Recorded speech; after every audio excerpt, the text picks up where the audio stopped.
tous et bienvenue dans cette nouvelle vidéo. Aujourd'hui on va parler des sorties livresques de février qui m'intéressent. J'en ai retenu pas mal mais il y en a bien sûr plein d'autres.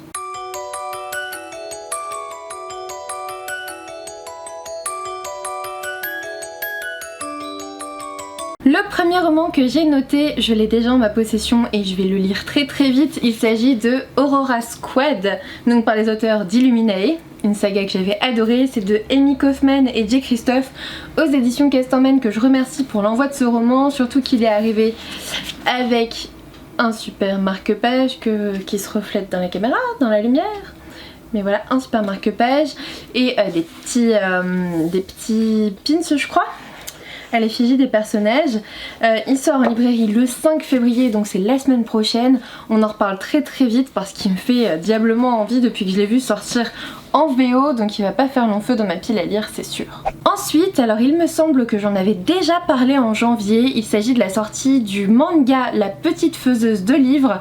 Il y a le tome 1 qui était annoncé pour janvier puis qui a été décalé à février. Je le sais parce qu'en fait je l'avais précommandé sur Amazon je crois avec mes cartes cadeaux et du coup bah en fait il a été décalé en février, j'ai reçu un mail et tout, mais apparemment le tome 2 est annoncé genre 1 ou 2 semaines après la sortie du tome 1 qui a été décalé. Donc je sais pas trop s'il y a le tome 1 et le tome 2 que le tome 1, mais en tous les cas il me faut vraiment ce manga, j'ai très envie de le découvrir. Ensuite aux éditions Nathan, j'ai noté la sortie du roman Le Jour où j'ai adopté un trou noir. C'est écrit par Michel Cuevas et je vous avoue que déjà le titre m'attirait particulièrement, mais en plus au niveau du synopsis apparemment on va être dans tout ce qui est deuil à l'adolescence, etc.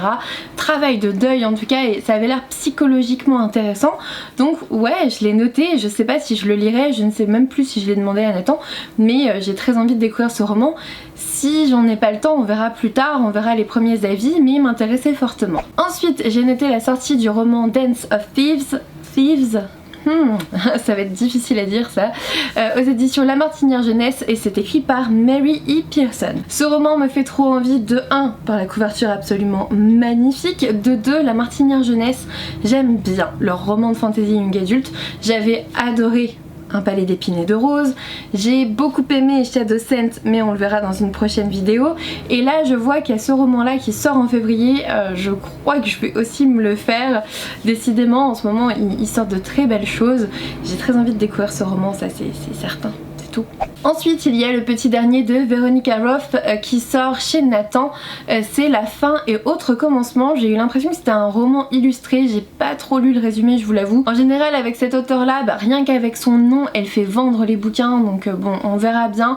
Je suis pas sûre de me le faire, je sais même plus si je l'ai demandé à Nathan, donc voilà. Si je l'ai demandé je me le ferai, si je l'ai pas demandé je me le ferai pas, globalement ça sera comme ça. Ensuite j'ai aussi noté la sortie du tome 2 de Grim Lovelace de Megan Shepherd. J'avais lu le tome 1 il y a quelques mois, j'avais bien aimé, mais voilà, je m'attendais à du young adulte et en fait c'était plutôt du jeunesse. Maintenant que je sais que c'est du jeunesse, j'ai demandé à le recevoir, donc on verra, parce que je suis partenaire avec Brajlon et donc avec Castlemore, et donc on verra bien si je le reçois effectivement. En effet on en parlera.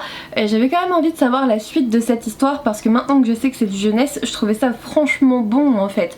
Quand je l'ai lu j'étais certaine que c'était du young adulte, je pense qu'il était mal rangé à la librairie où j'allais et du coup j'étais un peu déçue en me disant tiens l'univers il est pas méga développé, mais si on est pour les plus jeunes, et en effet Castlemore l'ont mis dans les je crois 11-13 ans, quelque chose comme ça, bah forcément ça marche tout de suite. Ensuite là aussi je l'ai déjà en ma possession, il s'agit de Eve of Man de Giovanna et Tom Fletcher aux éditions Milan, qui m'ont aussi envoyé 2 marque-pages. Tiens, il sort, je vais vous dire ça tout de suite, le 12 février, donc quasiment au milieu du mois.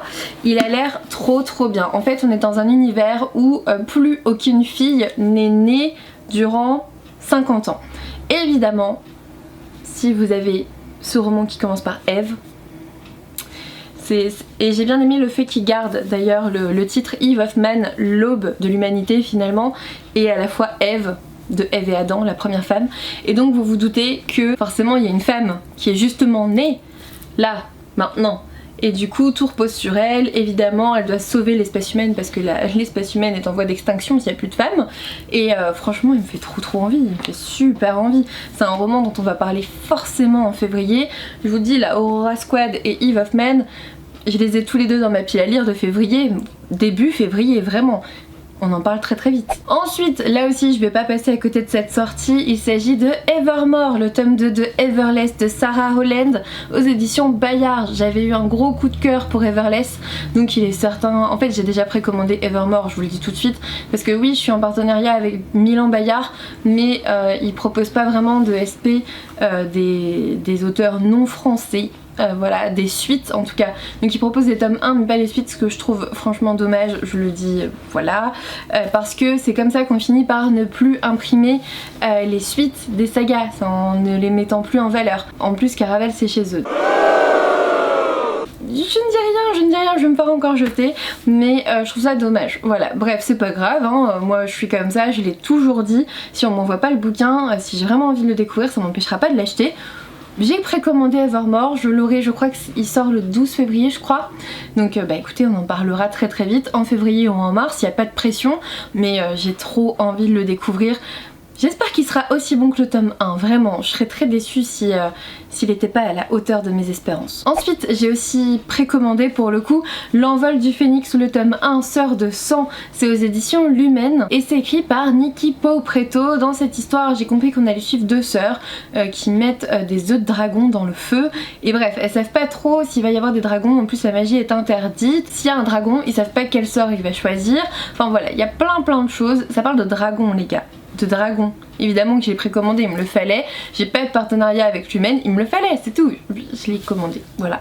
Ensuite, aux éditions Hugo Roman, j'ai noté le livre Pané sous la même étoile. C'est de Adèle Niné et je vous avoue que celui-là je l'ai pas précommandé. Alors déjà parce que je précommande très peu d'Hugo Roman, hein. Je lis peu de romances, même si c'était une de mes résolutions et que j'ai commencé, j'ai lu Le voleur de baisers en janvier. Donc voilà, on va continuer sur cette lancée. Mais ce qui m'a un petit peu refroidi dans le synopsis, c'est qu'on va être avec un bad boy des cités, machin, et une jolie jeune fille qui habite au sein même de Paris, vous savez, Paris intramuros, qui l'appelle un peu la princesse parce que voilà, elle vient d'une bonne famille et lui il vient de la cité quoi. Bref, un cliché ambulant déjà de base. Et ensuite, le truc qui m'a vraiment empêché de vraiment m'intéresser à ce roman, c'est que, enfin le précommander parce que je m'y intéresse, mais j'attends de voir les avis en fait, et je pense vraiment que ce livre est pas pour moi, mais je l'ai noté quand même. C'est la phrase dans le synopsis qui dit, enfin en quatrième de couverture, qui dit que l'auteur révolutionne la romance avec une écriture, comment ils ont dit ça, urbaine, une écriture urbaine. Tout ce que je déteste en fait, je déteste l'écriture urbaine, donc je ne peux pas aimer ce roman. Je suis quasiment sûre que ça le fera pas au niveau de la plume, donc voilà, il m'intéressait parce que j'avais envie de lire de la romance cette année, mais finalement, voilà, pas trop. Il y en a une autre qui me fait bien plus de l'œil en fait. Ensuite, dans la collection R, j'ai noté la sortie de Wilder Girls de Rory Rower. Je crois que c'est ça le nom de l'auteur, je suis désolée si je me suis trompée. Wilder Girls, c'est quoi? On est avec des jeunes filles qui sont, je crois, dans un pensionnat et il y a un mal étrange qui infecte tout le monde. On est un petit peu dans l'épidémie de la Chine là, hein, c'est pas mal. On est bien dans le thème les gars, vous avez bien choisi le mois. Je sais pas trop en fait, j'ai pas relu le résumé là ces derniers temps. Je l'avais lu il y a quelques semaines, hein, voilà. Et il me faisait assez envie, j'aime bien la couverture, je la trouve plutôt jolie. Il me semble que je l'ai précommandé aussi celui-là, j'en ai précommandé 3 ou 4. Parce qu'en fait avec Noël, j'ai eu des grosses cartes cadeaux Amazon. Et j'avais dit bah c'est bien, en janvier, février, voire plus ou moins mars, mais je me faisais pas trop d'illusions, bah j'achèterai pas de bouquins avec mon salaire, ça sera avec cette carte cadeau et puis c'est tout. Donc c'est pour ça que je les achète sur Amazon. Je vais quand même pas laisser perdre ma petite carte cadeau quoi. Petite, évidemment. Ensuite, alors là je l'ai pas acheté ni rien parce qu'en fait j'ai pas lu le tome 1, mais il y a le tome 2 de Fandom de Anna Day qui sort aux éditions Pocket Jeunesse. Faudrait peut-être que je m'intéresse au tome 1, je me souviens que l'an dernier je l'avais acheté genre au moment de sa sortie, je l'ai toujours pas lu, mais je l'ai toujours pas lu pourquoi? Parce que j'avais vu des avis mitigés en fait, et du coup j'étais hyper hypée pour ce roman jusqu'à ce que je vois ces avis où je me disais bah peut-être que j'ai autre chose de mieux à lire en fait en attendant, et du coup j'ai toujours pas lu le tome 1, donc on va voir. On va voir. Ensuite, aux éditions Milan, alors je l'ai pas demandé parce que j'ai pas lu les 2 premiers de la saga, mais il y a la sortie du tome 3 de In Real Life de Maywin, je sais pas, Alix. j'étais très intéressée par les 2 premiers tomes, je les ai trouvés d'occasion sur Rakuten je crois, et du coup je les ai tous les 2 dans ma pile à lire, mais je les ai pas demandé à la maison d'édition parce que, enfin j'ai pas demandé le tome 3 parce que bah clairement je sais très bien que je vais pas lire les 2 premiers tomes là en janvier-février, donc je me rattraperai plus tard, j'essaierai de le trouver d'occasion je pense, mais la saga m'intéresse beaucoup. Ensuite j'ai vu qu'il y avait ce roman, Tout le bleu du ciel de Melissa d'Acosta aux éditions Carnet Nord qui sort cette fois-ci aux éditions Le Livre de Poche, donc au format poche. C'est un roman que je n'ai pas lu, c'est un roman que j'avais commencé mais le thème est assez particulier parce qu'en fait on suit un jeune homme de 26 ans qui est condamné à mourir dans les 2 prochaines années à cause d'un Alzheimer précoce et tout, et donc il va faire un ultime voyage. Vous voyez, on est dans une sorte de road trip. Et je vous avoue que quand je l'ai lu, j'étais vraiment pas dans le bon mood, mais pas du tout au niveau personnel, c'était compliqué. Et le fait de voir des démences et tout, j'étais trop mal. Donc je l'ai pas lu.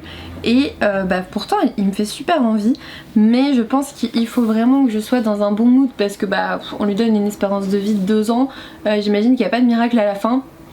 Donc voilà, maintenant comme je l'ai vu sortir en poche, je me suis dit que ça pourrait être l'occasion de moi le découvrir en grand format pour peut-être vous le conseiller au format poche à moins de 10 € quoi, ça peut être intéressant. Ensuite je vous avais parlé d'une autre romance qui m'intéressait pas mal, c'est toujours aux éditions Hugo Roman, c'est Everyday Heroes, donc le tome 1 c'est Cuffed je crois, de Kay Bromberg.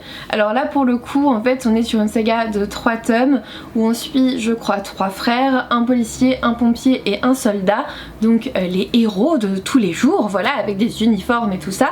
Ce qui me faisait envie c'était le synopsis parce que il va peut-être devoir un peu tricher avec la loi alors qu'il est policier dans ce premier tome, et j'avoue que franchement ça me tirait bien plus que Pané sous la même étoile carrément. Tout comme le dernier roman que j'ai noté dans cette liste qui est aussi chez Hugo Roman mais cette fois-ci en poche, c'est pour ça qu'il m'intéressait un peu, il était à 8 €, voilà.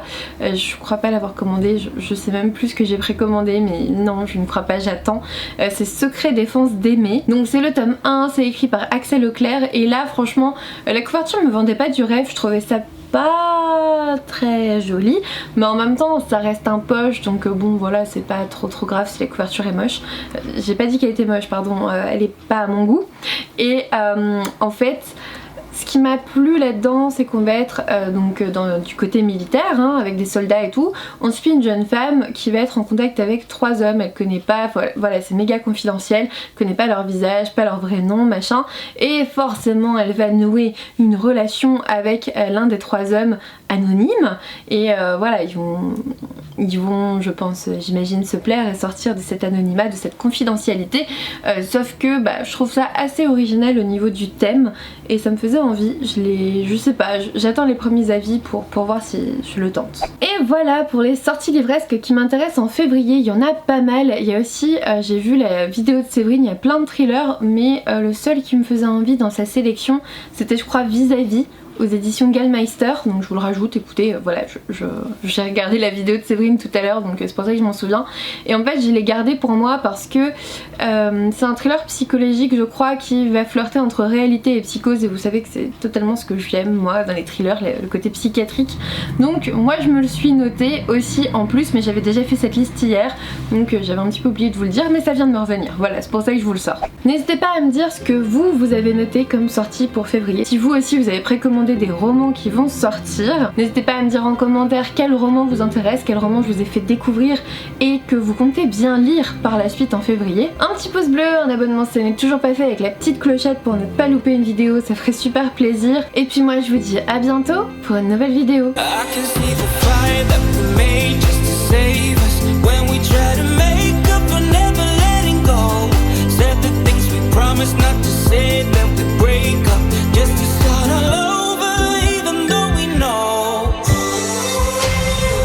This is the